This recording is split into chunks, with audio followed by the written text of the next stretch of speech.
This crowd rises to its feet. Vaccaro slammed it home. Garland left wing, free ball. Perfect! Garland front of the lane, lob to Mobley. Pow! And Allen blocked the shot at the rim. Pow! With the left hand and a foul. Welcome to the Chase Down Podcast, part of the Cavs media family. I'm your host, Justin Rowan. The Chase Down is presented by Fubo TV. Watch over 100 channels of live sports and TV for half the cost of cable. There's no contract and no commitment. Try for free at FuboTV.com. You know, it's not always the easiest thing doing these post-game podcasts. Sometimes we have to come up with topics ahead of time, do a little bit of a rundown. You jot down things that are trends that you think, hey, maybe this is going to continue and we'll talk about it. And sometimes those trends that you write down, like Donovan Mitchell mini slump, have to get scrapped because he goes out and does something like this. 71 points for Donovan Mitchell, and joining me to discuss is my co-host Carter Rodriguez. Carter, how you doing, buddy? Oh, Justin. Donovan Mitchell, he's a bad man. Yes, he is. Oh my God. He was, just an unbelievable night. It's funny, you might think, if you've never, podcasted before that, they're going to have limitless material, but there is a inflection point where it's so crazy that there's nothing to talk about. Like, he scored 71 points. It's just, it's the best regular season game I've ever seen. By a Cavalier, by a country mile. He beat the previous high score for a Cavalier by 14 points.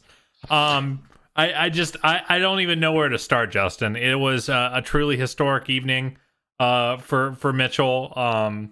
This is what I wouldn't even say this is what they traded for. Don't you dare. Don't you dare. We never could have expected this from anyone. Because it never happens. Seventh player to ever hit 70 points. The highest scoring game in the modern era after Kobe, basically.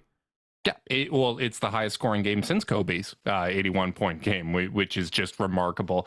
I think the place to start off with is just how unpredictable this game was, right? Because Donovan Mitchell did not have a great first half. The point of attack defense of Ayo Dosunmu and Alex Caruso was really bothering him, and he responded with 55 points in the second half and overtime. The previous record was 57 for a game. When you look at the Luka Doncic like free throw, the missed free throw, and put that back in, like that is unpredictable. And you know what? That's a little bit of karma. That's a little bit of justice, because I hate the fouling up three.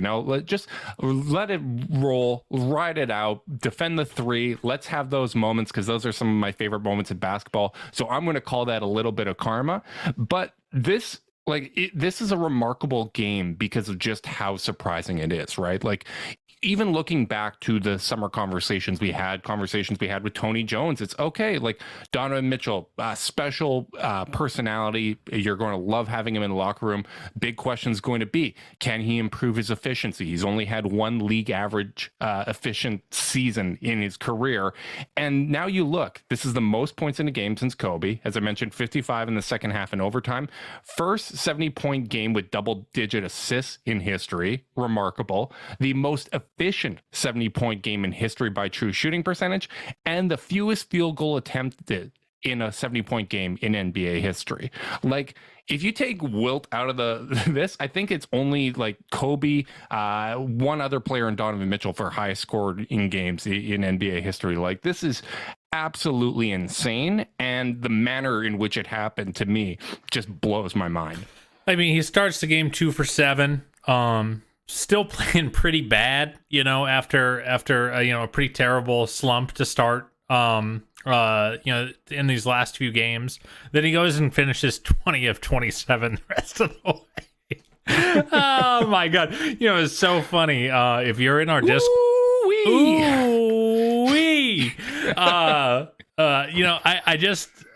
if you're in our Discord, I kind of made a comment at halftime where I said, like, hey, if I'm JB, I'm going to be like, hey, I'm going up to Donnie. I'm just going to challenge him. I'm going to be like, hey, how much longer are you going to let Ayo Dosunmu and Alex Caruso make us look average? And I don't know if JB said that. But Well, he Mitchell must have did say said he something.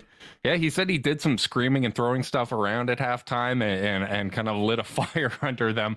Yeah, it had been 5 straight games with Mitchell shooting under 50% from the field, which he's been very efficient overall this season, career high in efficiency. I thought the Indiana game was okay. He made up for it by hitting some threes and free throws. But this was just another level. And you know what? On the one hand, this is what happens with the Cavs if we actually get a decent whistle for a change. And I'm sure Chicago fans are living in that one. Our boy Kevin Farragon, NBA Couch Side, was not thrilled with the officiating as a Bulls fan. You know, big market whistle here, Carter. For once, we got a home arena whistle, which is wonderful. And I'm just so impressed by this because Chicago came into this game starting off the way that they ended the previous game, which was an awesome win for the Cavs on New Year's Eve. I thought that was a real kind of emotional win. I know I certainly needed that to end the losing streak. And they got back into that game with the point of attack defense, with Alex Caruso and Io in particular, really trying to gum things up. They would blitz every time you did a pick and roll to try to free up Mitchell. They would trap and force him to give up the ball. And that's one of those spots where I think the Cavs have really missed Evan Mobley in these 2 games, because in those situations, he's the outlet. Like when Indiana tried to do that against Mitchell, it led to passes to Mobley, and he would get his career high in assists there in that game, right? Like he's that outlet. And I thought they missed Mobley's kind of playmaking in the front court almost as much as they missed Garland's in the back court in this game or these last 2 games. But for Mitchell to just say, you know what? I got this. I'm going to put the team on my back. I'm just going to get aggressive. I'm going to blow by that initial point of attack defense. And I just can't get over his motor in this game. Like, I don't know where kind of the reserves of energy were. Maybe it's just, hey, we're scoring. I'm having my best night of my career. Let's just keep this thing rolling. But it to me, it's remarkable that he went for that long and still had that much left in the tank, because overtime might have been the best stretch he had. Yeah, I mean, just the effort. I mean, the free throw to end regulation. By the way, everyone hollering about a lane violation. First off, you're no fun. Second off, all 6 players were in the lane upon the release. Like he was the last one to enter the lane. Box out. Like the fact, it's funny. It was, it was this play where he just kind of got underneath everyone else. And I just like it.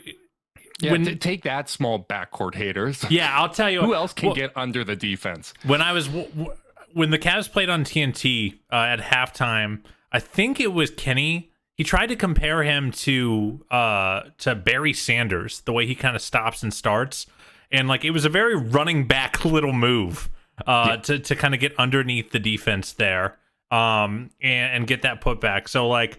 It was just insane effort. I just can't believe he had the legs. I just cannot believe he had the legs to do this. I'll tell you the play that I just fell in love with Donovan on was in overtime when, Bulls get the miss and he just takes off for a transition layup. Everyone on the Bulls is expecting him to pull up, and he just goes. He just goes. And that presence of mind to do that, and as well just to have it in him. I mean, he's completely exhausting his energy reserves to get that transition bucket and take a 5-point game, which is very much in doubt. And really, I think that's the play that really sealed the game. I think this was the will breaker. And I think this is the play I really fell in love with Donovan Mitchell as a Cavalier. It absolutely was the play that won the game, because normally in that situation, when both teams don't have their legs, one team has a 2-possession lead and they get the rebound with 2 minutes to go, you usually milk the clock, right? Like you walk the ball up, maybe even call a timeout and try to get a good look there. We've talked about in the past, the Cavs being too slow in those situations. And for Mitchell to get that rebound and go the length of the court end to end, and Chicago was not prepared at all for him to go to the rim. They were probably expecting him to try to run the clock as well. And to make it a 3-possession game in that spot, Chicago did not have enough in the tank to overcome a 3-possession deficit at that point. Like, that really sealed it. And honestly, like, we were messaging back and forth preparing for this podcast, and I didn't expect the Cavs to win this one. Even when it was a 3-point game, I did not expect them to win this one, because when you use up that much energy to claw back from down 21 points, you're already shorthanded. We know that this team is top heavy because they have 4 all-stars or all-star caliber guys, or core 4, whatever you want to call it. And you're missing 2 of those guys, and you're missing a key wing player in Dean Wade, and you're missing Ricky Rubio. You're missing all these guys. To claw back from down 21 and even get it to that point where it's actually in question was a win in itself. And then I just didn't think that they had the energy left to overcome that, to actually take the lead against a Chicago team that is playing for their season, right? Like, this is a very desperate Chicago team. This is a Chicago team that's beat every other top team in the East. They've beat Milwaukee, they've beat Boston, they beat Brooklyn. They've handed a lot of good teams losses, and to come away sweeping this home and home against Chicago, I think it's not pretty. There's a million things the team could have done better, but this is kind of that strength and that resolve that you really want to see. And I think the Cavs improving to 6-0 in overtime is very significant. Well, and I want to talk about kind of the players getting gassed, because I completely agreed with you down the stretch. It was like, okay, the Bulls have taken the hit and they are counterpunching hard. I mean, they were getting buckets up to the last 30 seconds of the game in regulation. They were hitting, not just defensive breakdowns because the Cavs were tired, but some backbreaker type of shots. DeRozan was amazing in this game. 44 points for him, and no one's going to talk about it, obviously. Yeah. They really were hitting, and I knew once Donnie started finding Jarrett for these easy buckets that the Bulls had gotten as gassed as the Cavs were. Like, that's when I was like, oh, they're breaking. Like, Vucevic can't move his feet the way he needs to anymore when they attack in the pick and roll, whether it was Karras, whether it was Donnie ball handling.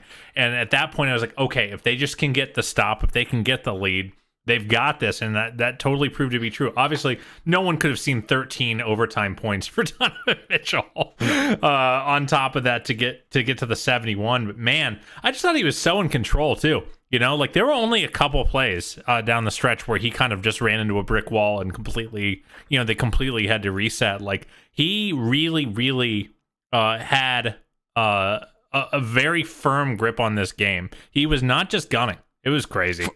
4 turnovers in the game where you score 71 points and have an 11 assists outing. Like, that's absurd. Like, he would have been completely justified to have like 8-9 turnovers in this game. And like, you're right, he was in complete control. And I really thought that stretch where both Ayo and Caruso got into foul trouble in the third quarter, that's what really kind of opened the floodgates. Because once you start to get going, once you have that momentum offensively, it's really hard to turn that off. And we've been on the other side of that, right? Where, we give up a couple open shots and then all of a sudden people are hitting a bunch of contested ones, and it's so hard to stop things, right? Like, the Bulls, I believe they had given up more than 50 points in the first half of every single game this season. They held the Cavs to 49, and then the Cavs come out and they get 44 points in the third quarter. Like, that is ridiculous. That is such a strong response. And once you start to get going offensively, you feel better on the defensive end. Like, you start moving without the ball better. I thought the first half was just so stagnant for the Cavs, and their inability to establish an offensive rhythm, I think it had a negative impact on their game in other areas. And then once Mitchell just said, you know what, I'm done just trying to get everybody involved. I'm going to make these opportunities happen, and then by virtue of my aggressiveness, that's going to open up opportunities for other guys. And Kevin Love, Jetty Osman, Karis LeVert, all of them hit big threes in that stretch, and all of those opportunities, in my opinion, were created by the aggressiveness of Donovan Mitchell. Yeah, I mean, God. What a bananas game. I mean, and it wasn't just Donnie, which was cool. Obviously Karis had a very, very rough game. Okoro, I thought, played as good of defense as you can on DeRozan. Just Carter, was getting.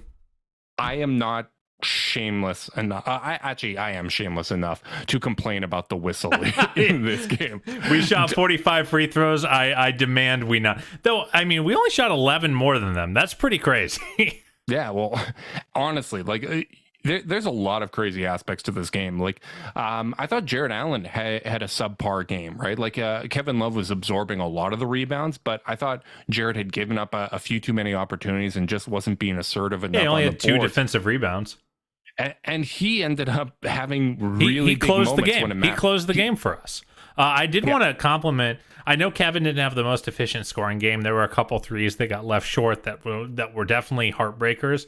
I thought he really moved his feet on defense. They were really trying to attack him in the Vucevic pick and roll, and part of this I do think was heavy legs for Vooch. So it's a bit of chicken and the egg, but the guy kept actions contained. He was hard hedging to kind of blow up DeRozan and Levine on the ball before getting back to Vooch. Very rarely yielded an advantage. Our boy was chopping his feet tonight. Let's just say that much. It was an all-reliable game from Kevin Love, just like the all-reliable service we get from Zoom. Support from this podcast and the following message comes from Zoom. 500,000 businesses connect using Zoom, a single platform for phone, chat, workspaces, events, apps, and video. Zoom enables real-time collaboration for teams around the globe. Zoom, how the world connects. Carter, I don't want to move off of Kevin Love because on a night of this much fun, I'm going to have a gripe. And I'm going to complain a little bit about the scapegoating of Kevin Love. Because I feel like there's been, especially with the Cavs kind of going through a little bit of slump, anytime that there's a bit of slippage, it feels like he gets scapegoated a lot in the discourse. And especially on the defensive end.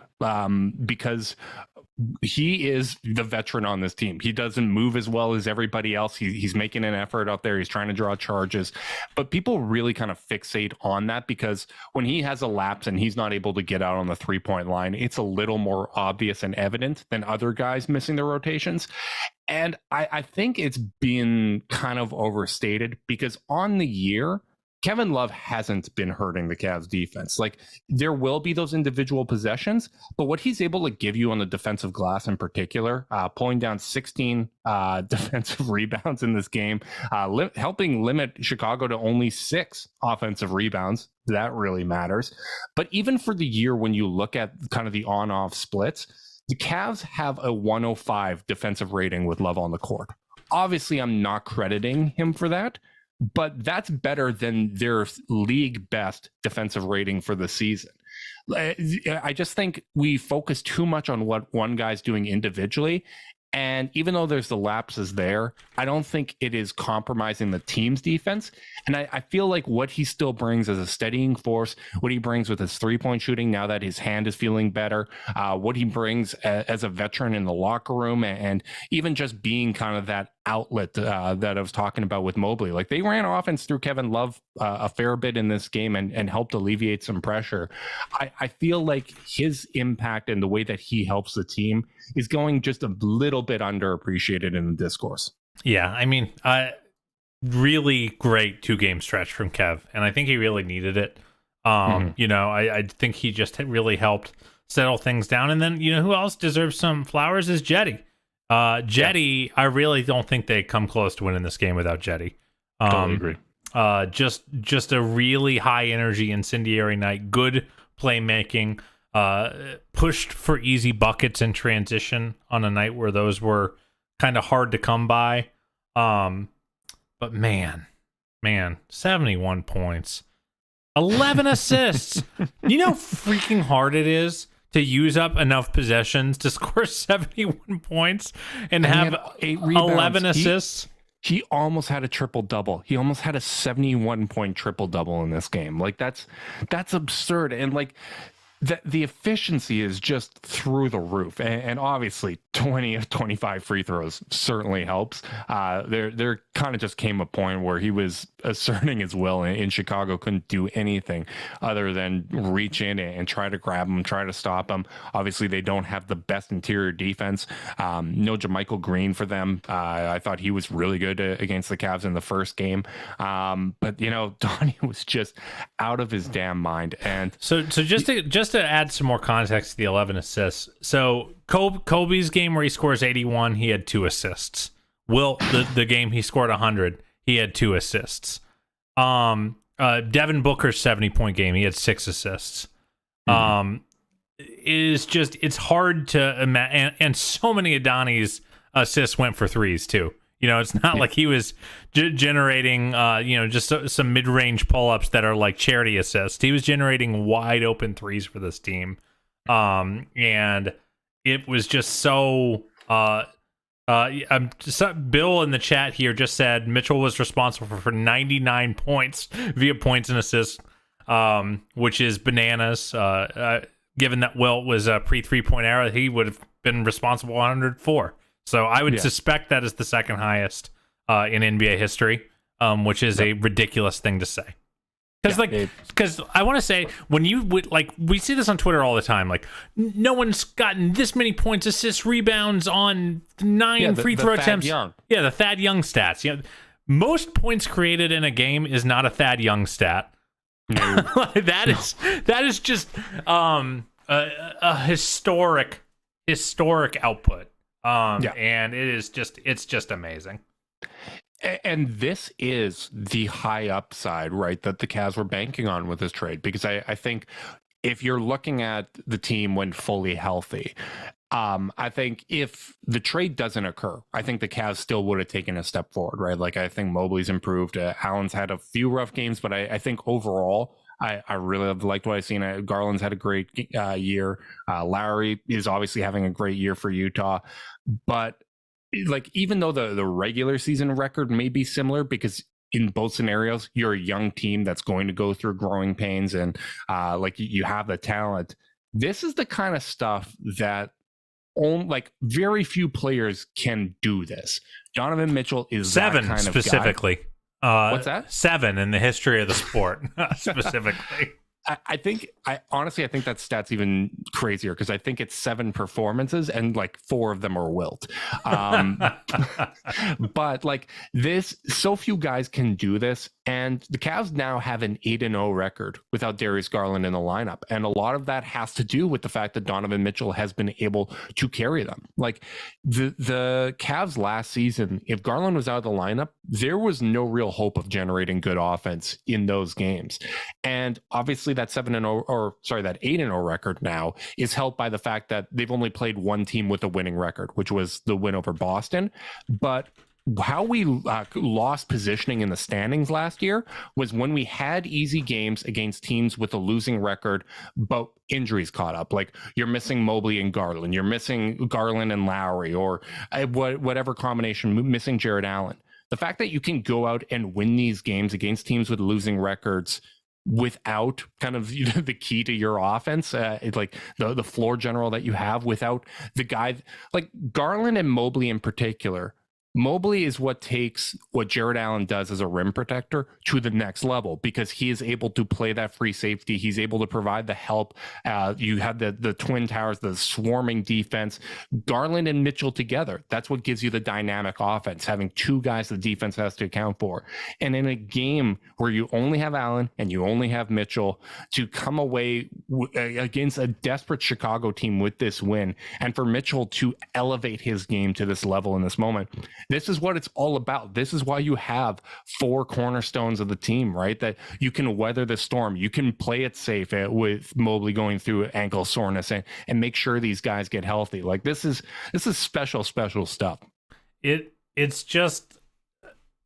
it's just crazy. He is a floor and a ceiling raiser. This is better than he's ever been in his career. So if you were a skeptic which coming was part in, of the bet, right? yeah, if you were a skeptic coming in, it's fair. We I'm were raising both my hand. skeptics.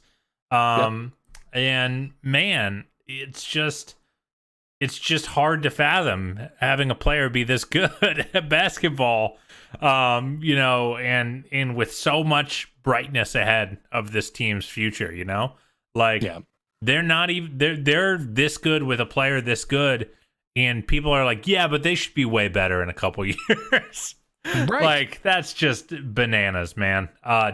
Mitchell just just turned 26 years old. This is when you expect players to start hitting their peak and like taking their game to another level.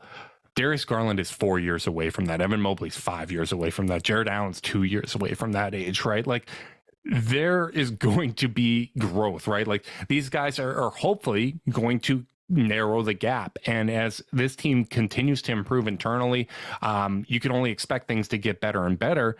And honestly, like, when you see teams make consolidation trades, usually from like a supporting cast standpoint, it usually takes another year for, like, you go out and maybe you use the mid-level exception on a 3-and-D wing or some of that, just kind of fills some gaps, right? Like we saw that with the Heatles, that it took year 2 when you kind of bring in some vets that help complement the core. Cavs already have, like, obviously there is still the question of the starting small forward spot, but outside of that, like, Jetty Osman is a good wing off the bench. Kevin Love gives you a lot off the bench. Ricky Rubio, when he comes back, that's a nice piece to have. Dean Wade is a really nice piece to have. Isaac Okoro is really coming into his own. Like, the Cavs are in a really, really good position. And while you and I don't have them in the tier of contenders, what you want to do is build a situation where you have sustained success and you're in position that if opportunity opens up, if a Warriors-like opportunity comes up and a bunch of teams have some injuries and stuff like that,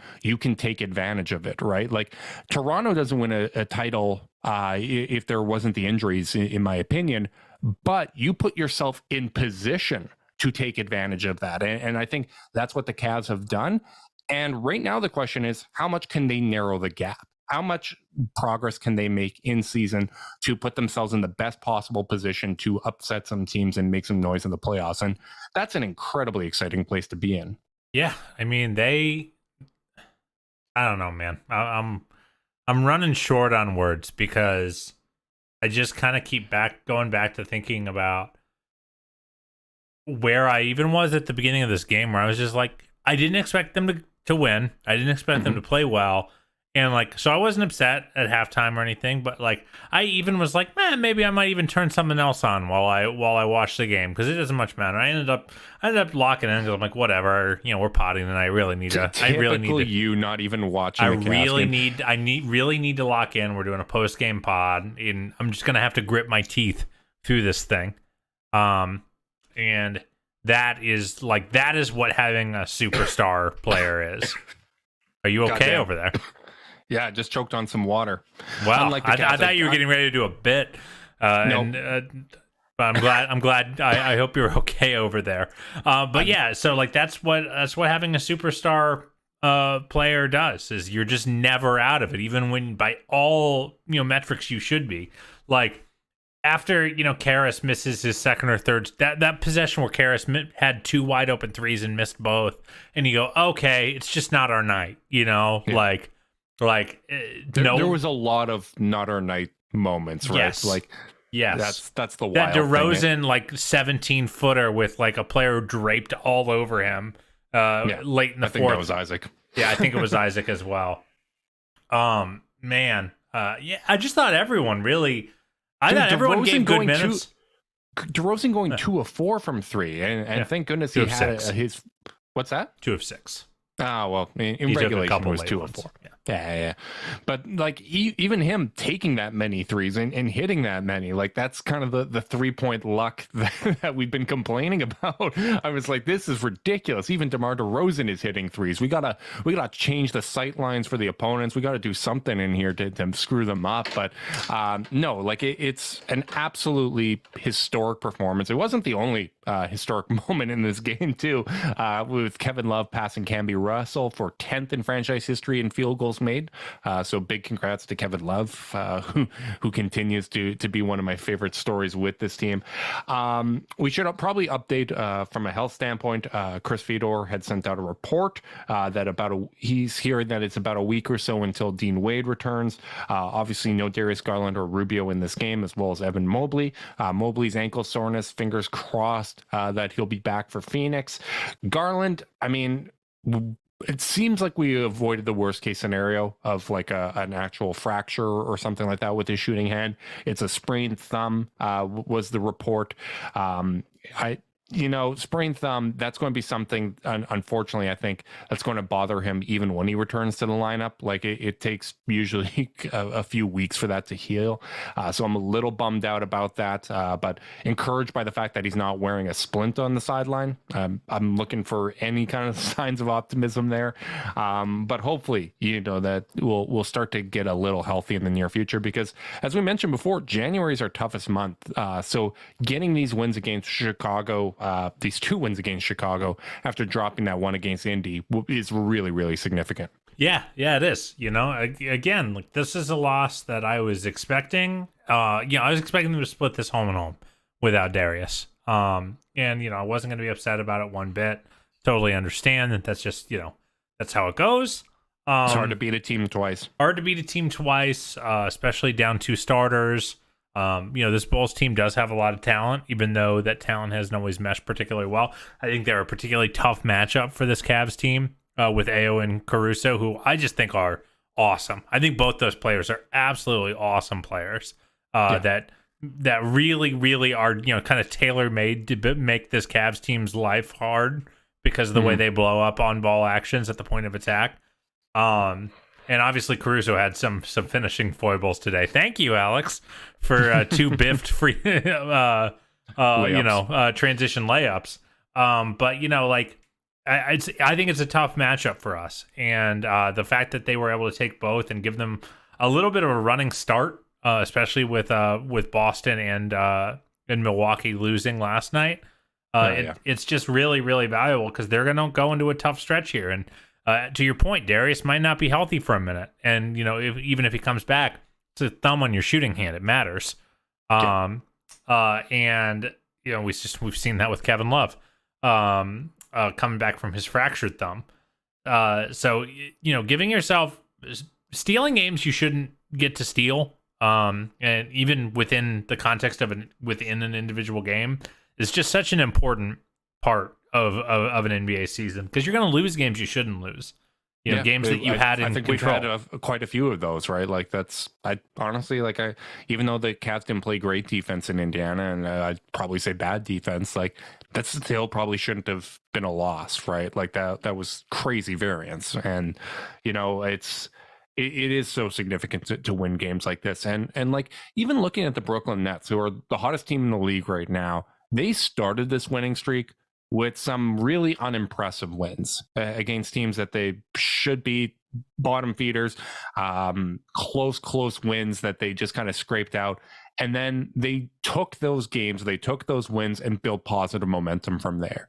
And that's obviously my hope with the Cavs. For me, I don't have super high hopes for January just because the schedule is so difficult, and you have to factor in, hey, maybe Garland's not himself, and Mitchell put the team on his back this night, but how much gas is he going to have in the tank in 2 nights? But for me, if the Cavs are still within striking distance of like the 1-2 seed in the East by the end of January, I don't care if they're the 5 seed. Like, as long as the games back isn't outrageous, you're going to have a really good chance to make up ground in the remaining months and make that push. So for me, it's weathering the storm, trying to get as many of these wins as possible. Get healthy. And to me, getting healthy is the most important thing, because even if it comes in a loss, those reps together, even in losing efforts, can be really meaningful, and it can help build some chemistry and work through the bumps in the road that you're inevitably you're going to end up happening at some point here.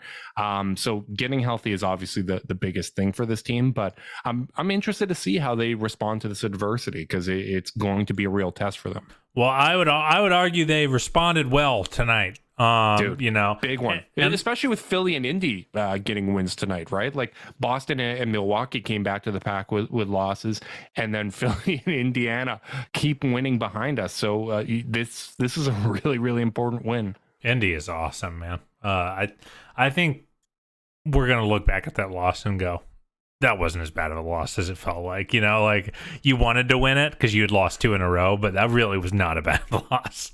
No, it's not. Yeah, it's not it sucked, but I don't think it was a bad loss within the larger context. Well, I think you could say that about a lot of teams because, like, even Sacramento, when we lost in Sacramento, that was the win that turned everything around, right? Like they had a few bad losses and they felt like the Cavs were a statement win for them, right? And that got them onto the winning track. The Knicks, bad loss in MSG, and they go on a 7-8 game winning streak after that because the Cavs were considered a statement win that helped them build momentum, right? Brooklyn came in saying, hey, we want to make a statement tonight in Cleveland. Like this is a measuring stick game.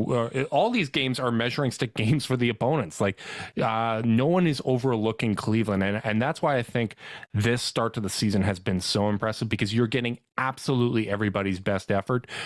Teams are looking to test to see how good the Cavs are, and I think so far this has been a fantastic start to the year. And honestly, this is a good time for you and I to steal a segment from Locked On Cavs, our buddies Chris and Evan, and talk about what in 22, the Cavs 2022, Carter. I'm curious to know, what did it mean to you looking back at it? What's your big takeaway from the last calendar year? Just, to me, it wasn't a fluke, and it's not just that they traded for a super duper star and Donovan Mitchell, but I angst as I tend to do. And, which is amazing when you don't even watch the games, but proceed. You're so annoying. And that first half of the year was fun, and I just didn't know, like I remember we even talked about, like, hey, does it seem scary that Ricky Rubio seems so important to this team's vibe, and obviously I think both of us were kind of made the argument that wasn't necessarily the case, that they were, that Ricky wasn't the only reason they were winning these games, and that they had a lot of great stuff going for them, and that they had a great young core and all that fun stuff. But and their best month was after Ricky went down, right? January, after Ricky went down at the end of December. Absolutely. But then things start to fall apart. They really just take some really rough injuries at really rough times. And then they flame out, and then you're like, okay, so then they went for the trade. They really went for it. They traded, most of their future leverage to go pick up Donovan Mitchell. And if you're wrong, if this team isn't, what they showed in the first half of the year, that's a really stupid trade. Mm-hmm. If they were just a fun, plucky team that got off to a good start before coming back to, some form of reality, and Darius's, numbers all regress, and Kevin looks old, and Jarrett, becomes more of just a limited, play finisher kind of player, and Evan stagnates, then, maybe that was a really stupid choice, and they've just locked themselves into like a second round ceiling at best. I just, it's so encouraging that they've come out this year having taken that risk and showed that Kobe Altman knew what the hell he was doing, proven that JB knows what the hell he's doing, and have really, stamped themselves as a legit contender. A team I legitimately go into every single game, with that, with the exception of obviously like schedule loss type of stuff. Yeah. But I go into every single game going, they should probably win. Or they can, they certainly can. They certainly can win if things break right. I didn't feel that last year. There were games where I was like, it would be really cool if they won, but I do not think they will. Because they were just, they were young and untested, and they're earning their battle scars. Yeah, it really was a house money year. Like, to me, if I look back at 2022, the calendar year for the Cavs, like, it's to me the year that we got the message from the Cavs that we're going to try to win another championship. right? Like, we're not going to be content with having a good young core that's probably going to be competitive for a very long time. We're serious about trying to win another championship in Cleveland. And to me, like, that's the most exciting thing in the world as a fan, right? Because even though you and I don't expect it this year, I do expect at some point this core is going to contend for a championship. We might even see multiple finals appearances if we're lucky. Like, you might not get there, right? Like, you know that there's the chance for injuries. Some great teams never made it past the conference finals. Like, it just happens. But they're going to give it an honest shot. They're going to make a trade for Karis LeVert. Because, hey, we're having some injuries. We need to get ball handling. We need to get some scoring. That obviously didn't work out last year. Combination of injuries, weird fit, actually probably more injuries than anything else. It just didn't work out. But even though you invested in a ball handler to give that secondary playmaking to Darius Garland, it didn't stop them from going out and saying, hey, this might make LeVert a little redundant at times, but we're going to go get Donovan Mitchell. We're going to cash in. We're going to get this star because this is the star that's available. We feel like he is a fit on the basketball court. We feel like he is a cultural fit, and we're going to prioritize culture and we're going to prioritize winning and you know, make the move that so many teams are scared to make and put their chips to the middle of the table, pay what it costs to bring in a star. And to me, it's just so damn exciting because they made that move.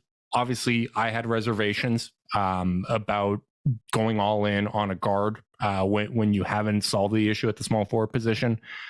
But at the same time, man, like, it is so rare to get 4 cornerstone players that all complement each other so well on and off the court. Like, from a personality standpoint, Garland and Mitchell seem like such a great pairing. Same with Allen and Mobley. Like, they all kind of complement each other on and off the court. And to me, the fact that the Cavs are serious about winning a championship and are going to make the moves, they're going to be aggressive. There's going to be some whiffs along the way. There's going to be some heartbreak, but like, this is the run. Like, I feel like I'm going to look back at this era, the Garland, Mitchell, Mobley, and Allen Cavs, and it's going to be one of my favorite runs as a Cleveland fan. Like, this is just such a special moment. And to me, 2022 was the year that started, where all of a sudden I took my expectations from, hey, it'd be pretty damn cool if we were the grit and grind Grizzlies. Yeah. That, you know, had a few playoff runs. You love this team. You have these really, really likable players, and maybe we get lucky, but you know, we're going to at least be around for a while, and we can show that, hey, the Cavs aren't a laughing matter. They can build a team with sustained success. 2022 is the year where those expectations shifted, and I never thought I was going to see one championship as a Cleveland fan, and here we are. Maybe we're going to see another. At least another NBA Finals, maybe. Like, that, to me, just the possibility of that makes every single night so much more exciting. It makes the discussions we're able to have on the podcast more exciting. It makes the arguments that we have more exciting, and there's weight to everything. Like, this is what it's all about, and I'm just so excited for this journey, man. Well, you know, not to get too, focusing on us sort of thing, but again, I just think about when this team's winning 23 games a year, and we're kind of beating our heads against the wall trying to figure out what we're going to talk about, you know, because it's like, all right, we've made all the same points 46 times, like it's time to pretend we know what's going on in the draft. Yeah, like, and just getting to actually, like, legitimately kind of both, like, talk through the problem solving of a long season, and kind of figuring out, oh, this isn't going well. Why is that? What can they do? What does this team need to kind of tackle the problems they're facing? And also, what is going well? And then sometimes, like, just getting to have these kind of just, you know, like, insane nights where it's like, we're not even, I don't think we've said one insightful thing tonight, you know, like, we're just, because we're just so shell shocked by kind of seeing that kind of greatness in front of us. So, you know, it's just really cool, man. And Donovan Mitchell, he's a bad man. Well said. Honestly, that puts a perfect button. That puts a button on all this. This is great. Big thanks to everyone that tuned in live on YouTube. We really appreciate you guys. Hopefully, you guys are having as much fun on this ride as we are. Good Lord, Donovan Mitchell, man. Just what on earth? If you're listening via podcast and you want to support us, you can leave us a rating, leave a review, subscribe, unsubscribe, resubscribe, and help cook those books. If you want to be part of the Chase Down's exclusive Discord chat, send a screenshot of review to chasedownpod@gmail.com. However you choose to support us, we really do appreciate it. Make sure you guys are staying safe out there, and until next time, go Cavs.